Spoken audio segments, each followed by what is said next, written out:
welcome back to Sports the NEMO Way, the Pittsburgh Pirates episode. So as you can probably imagine, we will be talking about the Pittsburgh Pirates Mount Rushmore. Yes, not one of the winningest franchises you can think of, but there are a fair amount of Hall of Famers to choose from. And also on some housekeeping issues, only 4 of us are here tonight. Unfortunately, Drew had to skip out on us, probably for some stupid reasons. But hey, hopefully he'll be back next week. But let's get started. Wade, who is your number 4 Pirate Mount Rushmore member? I went with Barry Bonds. Ooh, yes. I did as well. Yeah. He's an interesting case. All right. I mean, I would agree he's more remembered as a Giant, but he did accomplish a lot as a Pirate. So I thought maybe as a number 4, he would be, good for the spot. I mean, we're talking about probably the most polarizing baseball player ever, and he spent a large part of his career with the Pirates. And it wasn't just that he began his career there. I mean, he won his first 2 MVPs there. He got 3 Gold Gloves there, 3 Silver Sluggers, and this was Barry Bonds before steroids.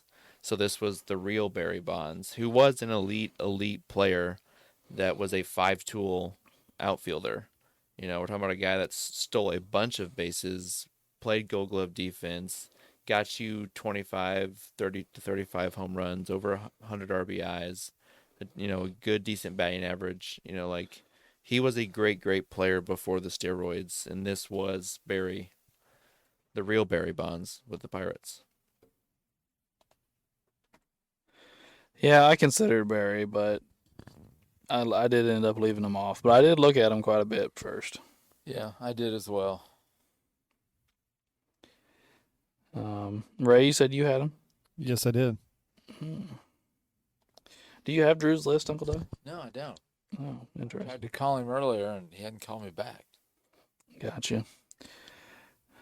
Well, I would say he's a worthy admission. I think the reason I ended up leaving him off in the end was because of how long the guys I do have on here played there. Yeah. And I do believe, now that I'm second guessing myself now that I started to say it out loud, but I do believe that all 4 of the guys I do have on my list are also MVPs. Yeah. So, anyway. I sent Drew a message on Snapchat, so we'll see if he'll get his list. All right. Well, does anybody else have anything to add on old Barry before we move on? No, I just texted him too. So Oh, I'll see there if you he's go, paying double attention. whammy. Yeah, All right. Well, Uncle Doug, you have a 4 for us? I do. Who do you have, sir? Hopefully, I don't butcher this guy's last name. It's Paul Wainer. I also have Paul Wainer at 4. Okay. 3 batting titles, an MVP. Batted .333 with 3,152 hits, 113 home runs, and 1,300 RBIs. So, a little older. So how many's got Paul's wiener? That's what I was afraid I was going to say. Yep, I was afraid of that. His nickname is Big Poison. Okay. A lot of jokes could be made for this guy. But as I mentioned earlier, an MVP winner, 3,000 hit club, obviously Hall of Fame. Led the league in doubles a couple times, triples a couple times, RBIs once, 3 batting titles like Uncle Doug mentioned. He was a pretty good player. Now, he did play a long time ago. When did he play? 20s and 30s, beginning of the 40s. Gotcha. He won an MVP his second year in the league. And then he was probably disqualified from winning it again for a while. Oh, yeah. Yeah, I forgot about that. Yeah, good point, Wade. Whenever, I don't remember which year that kicked in again, but because that's at the same time Ruth played, right? Yeah, pretty much, yeah. Ruth would have came in a little bit earlier and left a little bit earlier, but they're pretty close. Yeah. Yeah, that MVP season, he had 237 hits, 18 triples, 42 doubles, only had 9 home runs, but he had 131 RBIs. The triples, RBIs, and hits all led the league. Batted .380. Dang. Which also led the league. So, Yeah. It's pretty impressive. Yeah. Alrighty. Well, does anybody have a 4 left?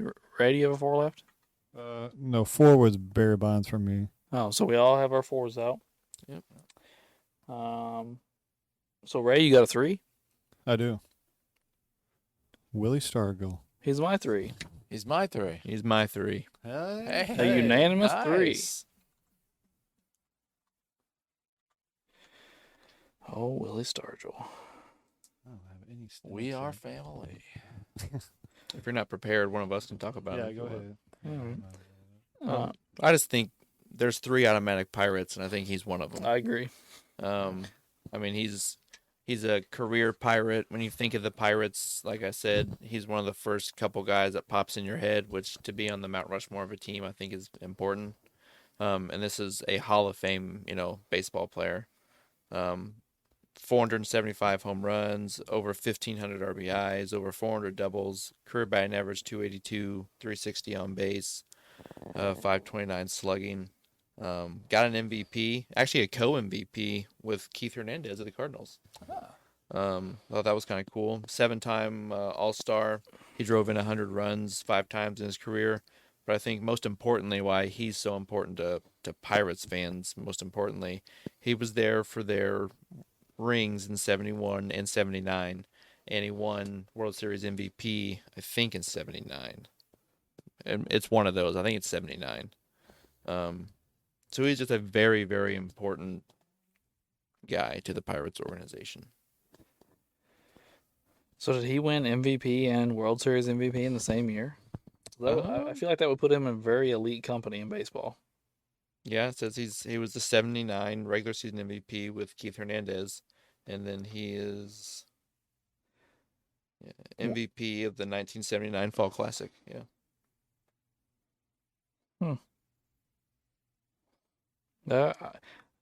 Can anybody think of somebody else that's ever done that? To have the MVP and the World Series MVP in the same year? I mean, baseball's been around so long. I mean, it might have happened, but it's definitely not common. I mean, I'm not doubting that somebody hasn't done it, but I bet it's not had happened more than a handful of times. I mean, maybe it hasn't happened. I don't know. I can't think of anybody at the top of my head. We could ask the mistress on the speaker. Good. I mean, you think a Yankee hasn't done it though? One of the Yankees has to. I feel like. Yeah, DiMaggio and Ruth and Garrett, but same time with Ruth and Gehrig, they only won one MVP. That's true. But DiMaggio and Mantle and Yogi Berra, they all have like double-digit championships or something stupid like that. Yeah. Yeah. I feel like they're the obvious picks, but I don't know. You go ahead and ask Alexa, Ray. Alexa, who has won the World Series MVP and regular season MVP in the same season? Sorry, I don't know that. Oh, shit.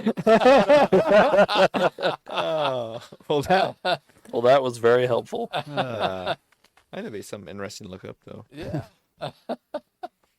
All right. Well, Willie Stargell is like the only big power hitter out of all the guys I really looked at for the Pirates.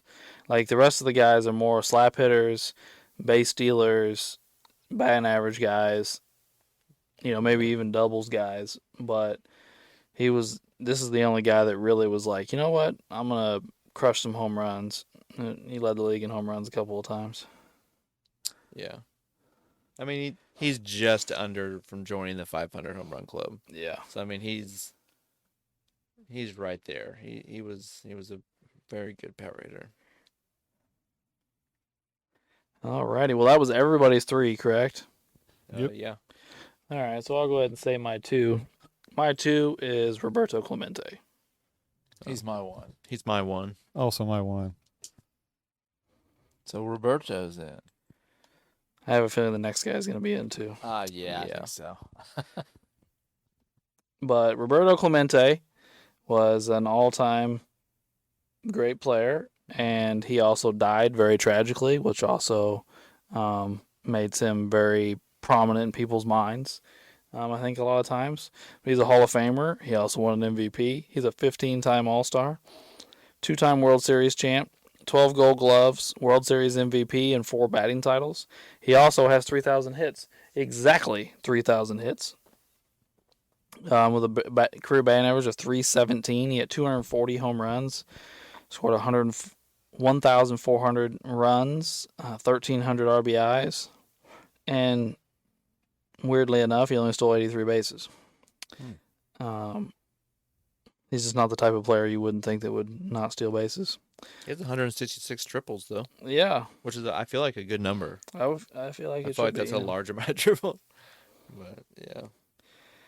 He did lead the league in hits twice, triples once. He won 4 batting titles, like I mentioned earlier. He did have he's one of those guys I don't think ever had like a season where you're looking at it and you go, oh my gosh, I can't believe how he did that. But he was very consistent for a long time. Yeah, he was just very good every year. Yeah. I mean, here's what I feel like perfectly sums up Robert Clemente and how great and how effective he was. Like 12 Gold Gloves and 3,000 hits. Yeah. Like that right there. Yeah. That's nuts. I mean, that's amazing. You're a badass that's helping your team in multiple different ways, and he was just an all-around phenomenal baseball player, and that's why he's an all-time great. Yeah. Had a cannon for an arm. I Yeah. remember watching him play, I've seen highlights of it. and he was amazing. And didn't he die flying on a relief Mm-hmm. plane to Puerto Rico or one of those places? It was one of the islands down there. He was Yeah. taking relief from a hurricane or I something. believe so, yeah. And they put too much weight on the plane, and he couldn't keep it up. And he was piloting the plane, and he died. Yeah. Do you have his stats from his last year? Yep. Like, I just want to know how good he was in his last. His last season, he batted .312 with 10 home runs and 60 RBIs. Yeah, I mean, he had a nice year, but he only played 100 games. But still, he batted over 300. I mean, so he was obviously still an effective player. Yeah. Um, I mean, the year before that, he hit .341. so that doesn't. Jeez. So I mean, that doesn't happen. The year before that, he hit .352. So The year before that, he hit .345. how many years did he play total? 18.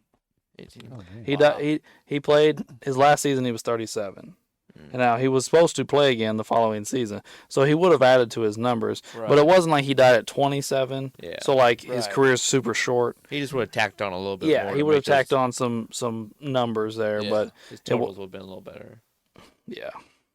But yeah, you think, 18 years and he still had a career batting average of 317. Mhm. Pretty damn nice. That's pretty good. Mm-hmm. Especially like once you get past like the really, really early years of baseball, that's pretty rare. Yeah. Like it happened a lot in the younger eras of baseball, but like the past 50, 60, 70 years, that's not always super common. Well, it's the guys that we've talked about previously in other episodes. It's Boggs, it's Gwynn, it's Carew. Like it's those guys. Right, That's yeah. pretty much it. And Yeah. there's a few of the other all-time greats that are like just above 300. They're Yeah. like right there. But then those guys are like well above it or Mhm. like decently above it. There's a couple guys that are like right there at 300 that I think might skim by. Because I think Hank Aaron might be still over 300 or right at 300 maybe, if I remember correctly. Which is amazing because he played forever too. George Brett is over 300. Yeah. Yeah. I mean, I'm sure there's a handful because, baseball's been around for 140 years. Or whatever. Pujols dropped just below, didn't he? Yes. Yeah, I think he did. It's like 299 or something. Ooh, did Miggy keep his above 300? Hmm. Yeah, he did because there's that stat for him being, wait, no, is that 3,000 hits. No, never mind. Different stat. Never mind. I feel like he did. I feel like he kept his above 300. Which, like in today's baseball, is really rare. I feel like nowadays. Miggy's career batting average is 306. Nice. There you go. And our Pujols is 296, so it actually dropped a few more points than I thought. I mean, Albert's career batting average was over 300 for like his first 17 seasons, 18 seasons. Oh yeah. So I mean, he was a great average hitter in the first part of his career. It just slowly declined, just little by little, just a little more every year as he got older. At least it felt that way anyway. Yeah. Another one that dropped their, I mean, they're still over 300, but dropped their batting average a lot over the last few years of their career was Ichiro. Yeah, that's true. Yeah, in his prime, he was, I mean, every year, at least 330 or something. It felt like, Mm-hmm. All right. Well, does anybody have more than one player left? No. I just got one. All right. Wade, who you got? Honest Wagner. Me too. Yep. Yep, me too. I mean, I had him at number 2. Him and Robert Clemente are both all-time great baseball players. But I just felt the reason I had Clemente at 1 and not Honest Wagner was because just when I think of the Pirates, Robert Clemente is the first person that pops in my head. So that's why I put him at 1 over Honest Wagner. But Honest Wagner is definitely an all-time great guy. I mean, he's one of the OGs of baseball. He's one of the original, superstars of the game. He's like what Bill Russell and Bob Pettit are to basketball. Honest Wagner is one of those guys to baseball. And obviously he obviously had great stats, and he played with the Pirates for I believe 18 years of his career. Yeah, 18. And yeah. You can read off his stats if you want to. I don't have them right in front of me. Yeah, I mean, he has a 328 career batting average with 101 home runs, 3,400 hits, 1,700 runs, 1,700 RBIs. He stole 723 bases. Nice. On base percentage of 391. Excuse me, he's in the Hall of Fame. He won a World Series. He has 8 batting titles. He played majority of his career before there was an MVP award. He did come in third and second at 37 and 38 years old. So I feel like if there was an MVP award, he would have gotten one at some point earlier in his career. Yeah. He did lead the league in runs twice and hits twice and doubles seven times and triples 3 times. And RBIs 4 times, and stolen bases 5 times. Like I said, he won 8 batting titles. He led the league in on-base percentage 4 times. He led the league in slugging percentage 6 times. OPS 9 times. The guy was, elite when he played. And, yeah, and like I said, he won the World Series doing it. Yeah, he did one in 1909. And he has a really cool nickname, the Flying Dutchman. Cool nickname. Played a lot of shortstop in his career, which is even cooler that he was a shortstop and put up these numbers. He also played some outfield, some first base, but yeah. Anybody else have anything to add on old Wagner? I think we pretty well covered it. Yeah. He was an amazing player. Like I said, the reason, like Wade was talking about, I'm like Wade, I had Clemente above Wagner, but just because of the time period. Mm-hmm. Was pretty much why I did it. And I got to see Roberto. Obviously, Wagner was a little before my time, even though I'm the old guy. I mean, yeah, he won the 1909 World Series. Yeah. 11 people did not vote for Honus Wagner to be in the Hall of Fame. What kind of crazy is that? Yeah. But there's always those weird stories like that of Mm-hmm. these all-time great baseball players like not getting. It's bizarre how Well, who was the first unanimous one? Wasn't it Rivera. Rivera. Rivera? Yeah. So think of all those players, all those years. That Babe Ruth, Lou Gehrig, Ted Williams. Willie Mays, Stan Yeah. Musial, like all the that greats of weren't the sport. unanimous. Look at Yeah. this. When Hank Aaron retired, he had the all-time home run record, all-time RBI record, all-time extra base record. It was like second or third in hits or something like that. And he wasn't unanimous. Like, How is that even crazy. possible? Because the baseball Hall of Fame voting is a joke. It's something. I will say this. They have stuck to their guns on the steroid guys, which Mhm.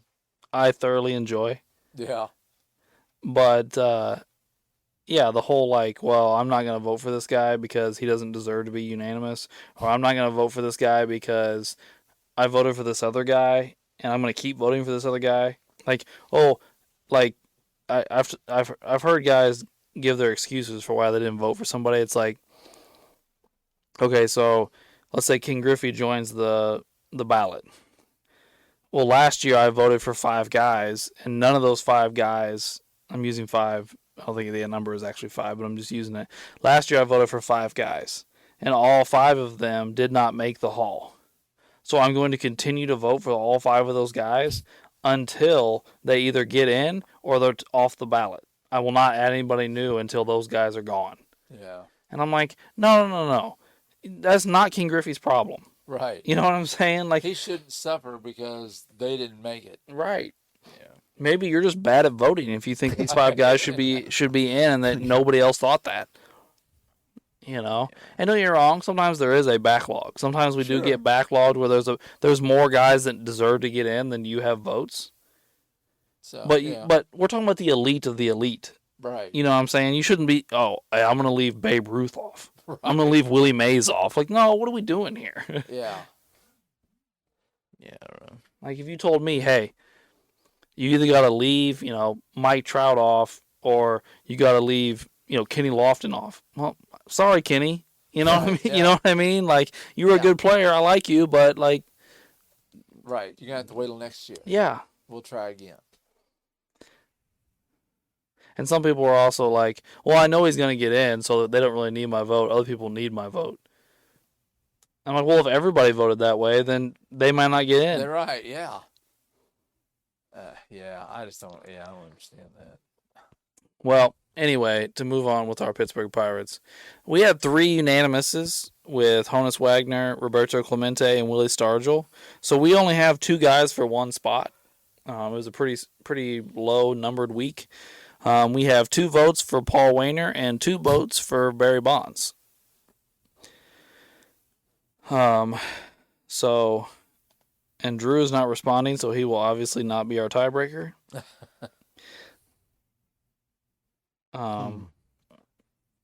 Yeah.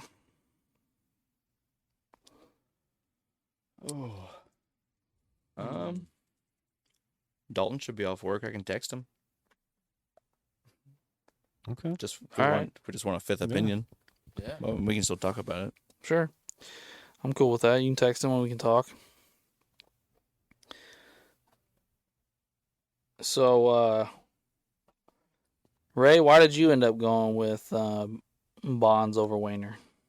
Well, he's like one of the only ones I really grew up watching from that era that was on the Pirates, and he probably played his best baseball, I think, in Pittsburgh, because after that it started getting wonky with the steroid stuff. So that's why I kind of put him on there.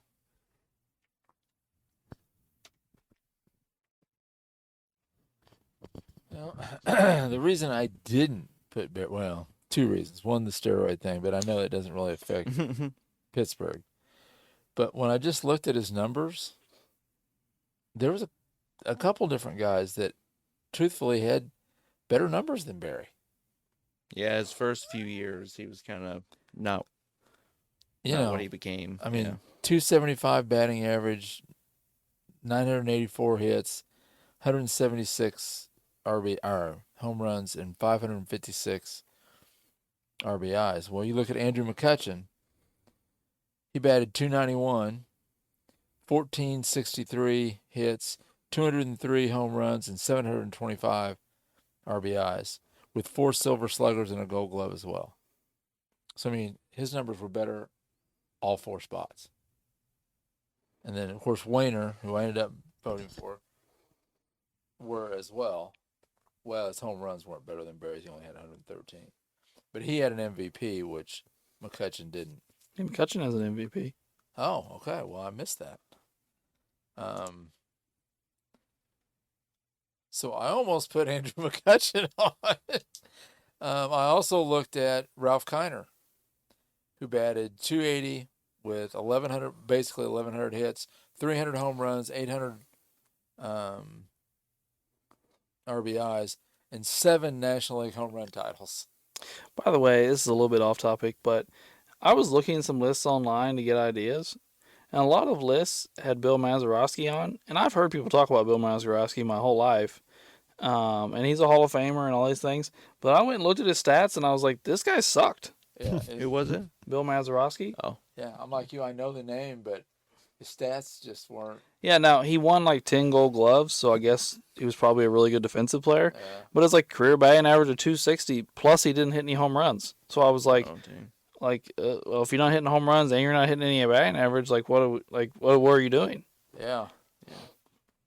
It's Barry, and what's the other guy's full name? Paul Wayner. Paul Wayner. Wayner. Okay. Actually, maybe I should have taken a closer look at McCutchen now that you mentioned it, Uncle Well, Doug. that's what I'm saying. Maybe we skip both these guys and go with Andrew McCutchen. I'm down with that. Well, that'd be a left field type of thing, wouldn't it? Yeah. Maybe something different. Yeah. I really like Andrew McCutchen, and he's the best player they've Yeah, I had liked in him a recent lot. memory. Yeah. I just went with Barry because it's Barry Bonds, and he won 2 MVPs there. That's true. He's the most well-known person probably on the whole list. Everyone knows Barry Bonds. Yeah, he did win 2 MVPs there.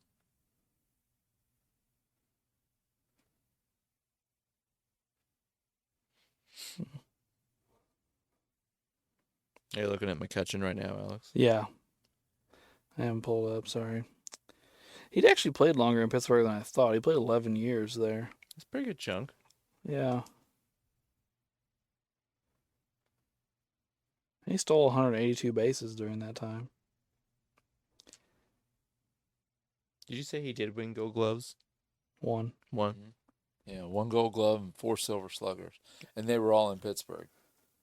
In his Yeah. prime, wasn't he a 5-tool guy? Oh, yeah. Yeah, Yeah. I thought he was just a really good all-around guy. He stuck around for a long time, didn't he? He's played 16 years.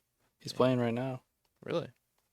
And back in Pittsburgh. Yeah, he went back to Pittsburgh. I must Couple have years missed ago. that. That's cool, though. Yeah. I mean, last year, he didn't have a great year. He had 256 with 12 home runs and 43 RBIs, and 11 stolen bases in 112 games. So, Still doing something. yeah.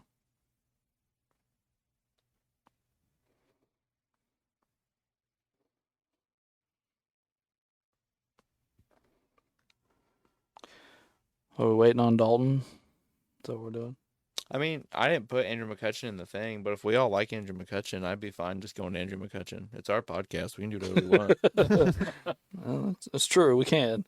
I mean, Andrew McCutchen, I think, has just as good a case as the other guys. I mean, it seems like he accomplished just as much as Barry did there, and he's probably more well-known than Paul Wayner. So, I mean, you can make a logical argument either way. So I think you can make an argument for Andrew McCutchen, and he settles the debate between Bonds and Wayner. I'm all right with it if you guys are. I'm good with it. I'm cool with Sure. it. Put Andrew McCutchen on.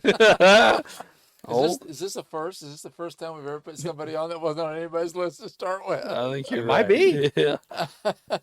I kind of like it, though. Yeah, well, I don't know that I want to make a habit of it, but well, it's an he was interesting one way of to the do people it. that I really took a hard look at, and Wade had some good points about Bonds, and I'm like, well, sometimes the old guys, I don't know, but yeah, I'm good with that.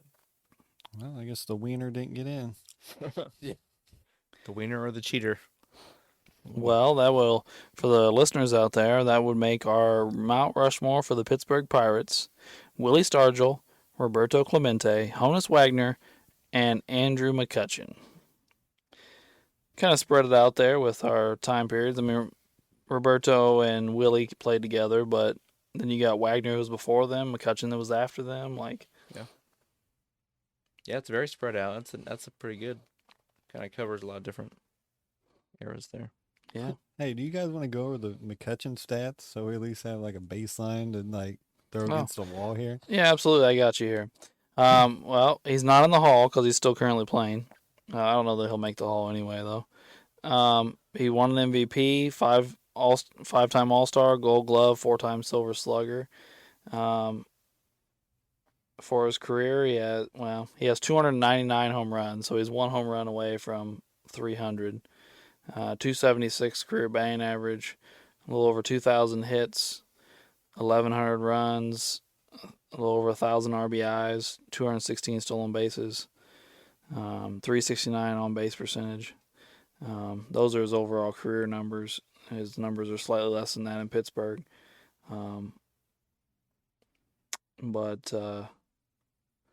Yeah, he's been a nice player for a while.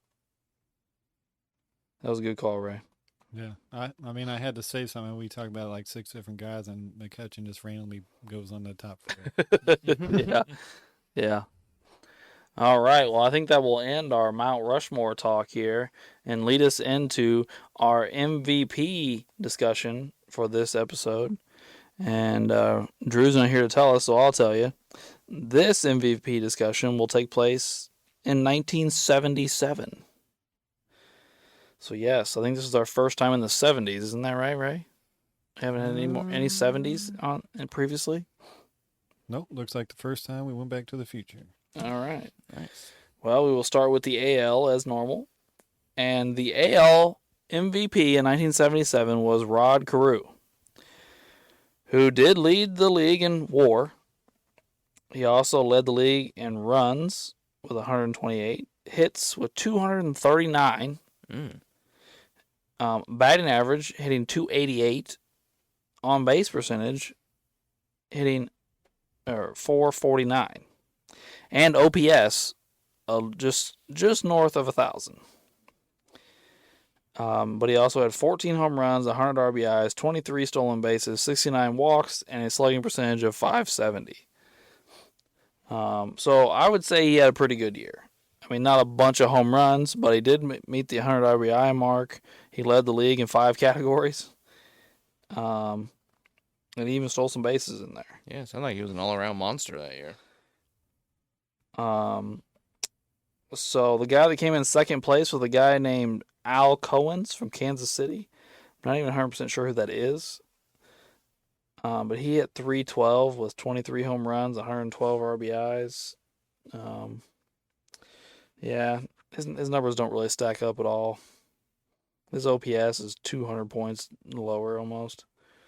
Third place was Ken Singleton from Baltimore, another guy I don't know. Yeah. If we're talking about a guy we actually know who he is, Jim Rice came in fourth. He batted .320 with 39 home runs and 114 RBIs.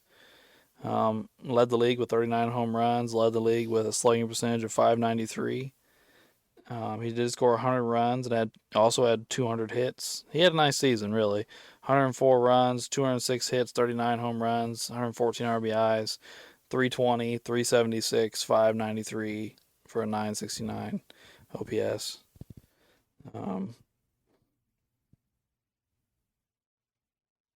Carlton Fisk is also on here. He had a decent season. George Brett. This would have been a young George Brett, wouldn't it? He batted .312 with 22 home runs. Larry Hissel led the league in RBIs with 119. I don't know who that is. He played for Minnesota. Yaz is on here. He batted 296 with 28 home runs and 102 RBIs. Was Carew a good defender? Well, considering his WAR is like double everybody else, I'm gonna say he did something Yeah. defensively. Yeah. But didn't he play first base? I don't remember. I don't remember what position he played. Part of the time. I think he also played. I'm trying to think where else he played, but I don't think he played first base all the time. Well, I think we ended up putting him at DH in our other thing, that didn't we? could Because he be, played so yeah. many games at DH, Mm. which really pulls your WAR down. So I was bet this isn't the season that he played DH. But 1977, where did he play? Trying to figure this out here. Yeah. 1977.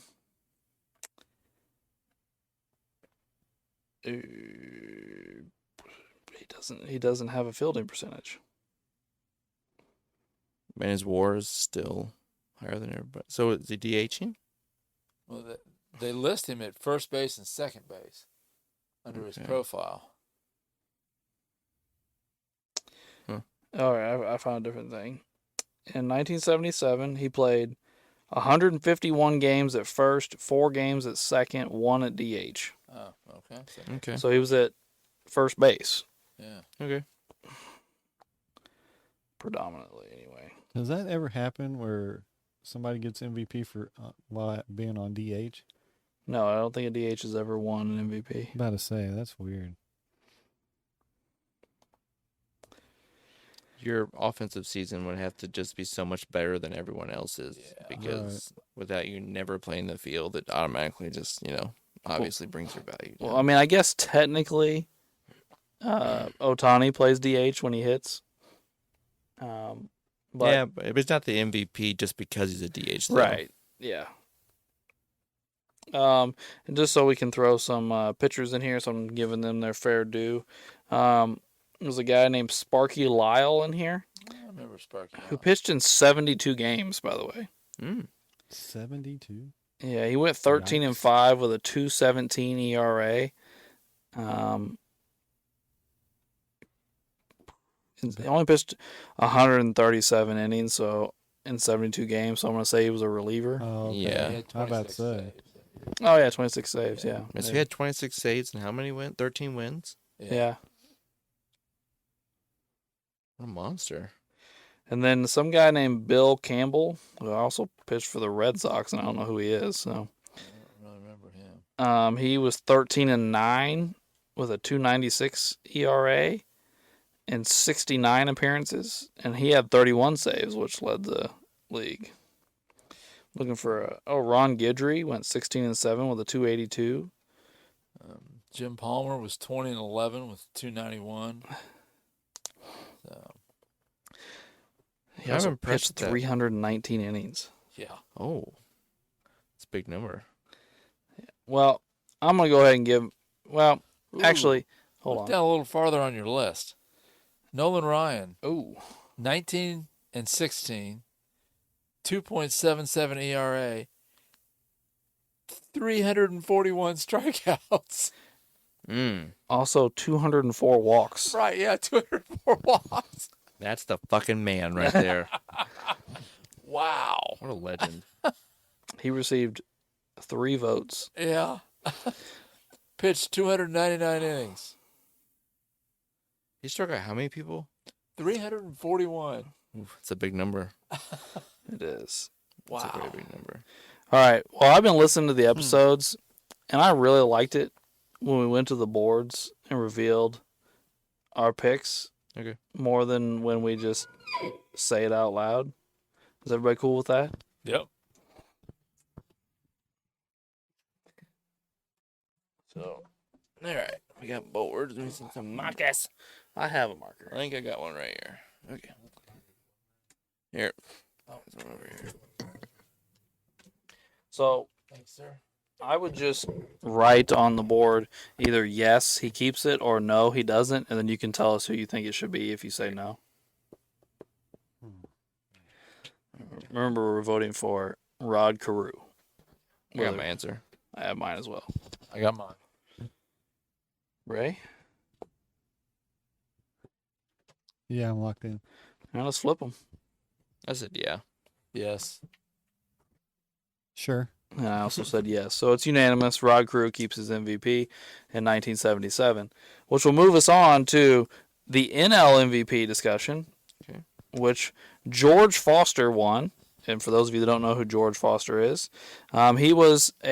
he played for the Big Red Machine in the 70s. He was a key cog in that machine. He was a big bopping power hitter. And this season he flexed that muscle. He led the league with 124 runs. He had 197 hits.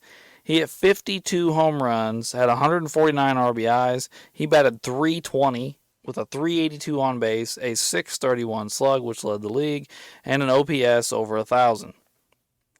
So again, the MVP had a very, very good season. But we can talk about if somebody can unseat him. Some guy named Greg Lazinski for the Phillies came in second place. It was actually a fairly close vote here. Really? Yeah, he had 99 runs, 171 hits, 39 home runs, 130 RBIs. He batted .309 with a .394 on base, a .594 slug. I mean, to be honest with you, Foster beat him in almost every category. I was gonna say Yeah. that guy's season is nice, but it's not on Foster's level. No. The only thing he beat him in was on base percentage. Mm. So then Dave Parker, somebody we didn't really talk about earlier, but he also played for Pittsburgh. He came in third. He led the league in hits with 215. He hit and batting average of .338, and he had 21 home runs with 88 RBIs and 17 stolen bases. So again, I would say a very nice season, but you hit 18 points higher, but he hit 31 more home runs, drove in like 50 something, 70, almost 70 more RBIs. Yeah. He just had a dominant season. He dominated the competition. He did. Mike Schmidt is on here. He batted .274 with 38 home runs, 101 RBIs, stole 15 bags. Nice season. Nothing to shake a stick at, but I don't think that's on the level either. Yeah. But then I look at pitchers. Steve Carlton, somebody we've talked about quite a bit on this podcast, won 23 games that season with a 2.64 ERA and 36 appearances. He pitched 283 innings. He had 198 strikeouts. The only thing that led the league was his win total at 23. You're looking at Raleigh Fingers is on here. He made 78 appearances with a 2.99 ERA. He won 8 games and had 35 saves, which led the league. Nice. Tom Seaver is on here. He won 21 games with a 2.58 ERA in 33 appearances, and he struck out 196 batters. Now, there is some names down here, down towards the bottom. Johnny Bench is also on here, 275, 31 home runs, 109 RBIs. Again, nice season. Willie McCovey is on here, 280 with 28 home runs, 86 RBIs. Pete Rose led the league in at bats, I guess. My bad. He hit .311. Nothing much. 204 hits. The only other guy that had big power numbers was some guy named Jeff Burrows. That does sound kind of familiar. He hit .271 with 41 home runs and 114 RBIs. Yeah. That is the And discussion. the infamous Tommy John of Tommy John surgeries, number 12 on the left. He is, yes. This is actually when he was pitching. Tug McGraw's on here, Tim McGraw's dad. Yeah, there's some decent names on here. I think we talked about Bruce Sutter a couple episodes ago. He's on here. Yeah. Yeah. Well, I'm going to guess we should probably vote. Yep. Sounds good. If you vote yes, then you're saying George Foster should keep his MVP. If you vote no, that means you think somebody else should be the MVP, and then we'll talk about who that person should be. But I'm pretty locked in on what I think. So Me too. Yep. Oh, okay. Yep. So we have flip them over. Yes. Yes. Yes. Yes. So we have 4 yeses again. So sorry if we didn't talk about much change on our votes here, but I would say both these guys were very deserving of their MVPs Yeah. once that we actually got down and looked at it. Voters got it right. Yeah, I think so. I don't think, to be honest with you, I don't think anybody else even had a good argument, or I would have tried to make it. Yeah. So I think that'll wrap up our MVP discussion and this episode. We appreciate you tuning in for this Pittsburgh Pirates episode, and we would appreciate you tuning in next week for the Cincinnati Reds episode, the Big Red Machine, and Ray's favorite team. So that'll be nice. We would also ask that you would send us some emails at Sports the NEMO Way at gmail.com. We would also take some comments, reviews, ratings. Anything you got for us, we'll take it. Even take your money. Yeah, you can send some money in for whatever, equipment, that'd be great too. Because we But- won it. Yeah. All right. And thanks for tuning in to Sports the NEMO Way.